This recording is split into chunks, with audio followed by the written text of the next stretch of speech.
नागपूरच्या निर्मल नागरी इथे असलेल्या मंदिरामध्ये विठ्ठल रुक्मिणीच्या मूर्तींना आकर्षक फळांची आरास करण्यात आली आहे। त्यासाठी 500 किलो फळांचा वापर करण्यात आलाय। आढावा घेतला आमचे प्रतिनिधी तुषार कोहळे यांनी।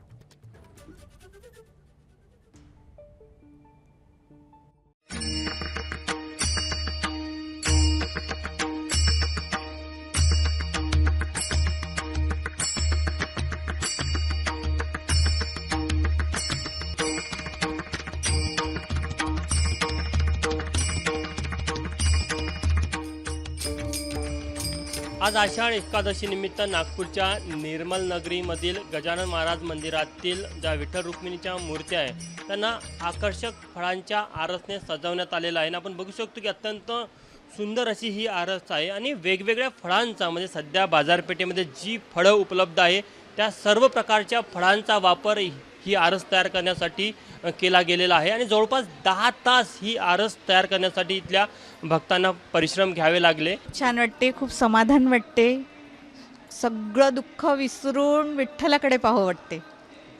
तुम्ही सांगा, अत्यंत सुंदर अशी सजावट केली आहे, काय भावना आहे तुमच्या? खूपच सुंदर आहे आणि आपण आज हे करू म्हणजे सेलिब्रेट करू आणि खूपच सुंदर। आपण बघू शकतो की आषाढ एकादशी निमित्त संपूर्ण राज्यामध्ये भक्तिमय वातावरण पाहायला मिळतं। ज्या लोकांना पंढरपूरला आज जाणं शक्य नसतं ते स्थानिक मंदिरामध्ये येऊन दर्शन घेतात आणि विठुरायांना आशीर्वाद मागतात। नागपूरच्या या निर्मल नगरी मंदिरामध्ये देखील सकाळपासून विठ्ठल रुक्मिणीच्या दर्शनासाठी भक्तांची रीग लागलेली आहे। कॅमेरामॅन व्यंकटेश नायडूसह तुषार कोहळे, ABP माझा, नागपूर।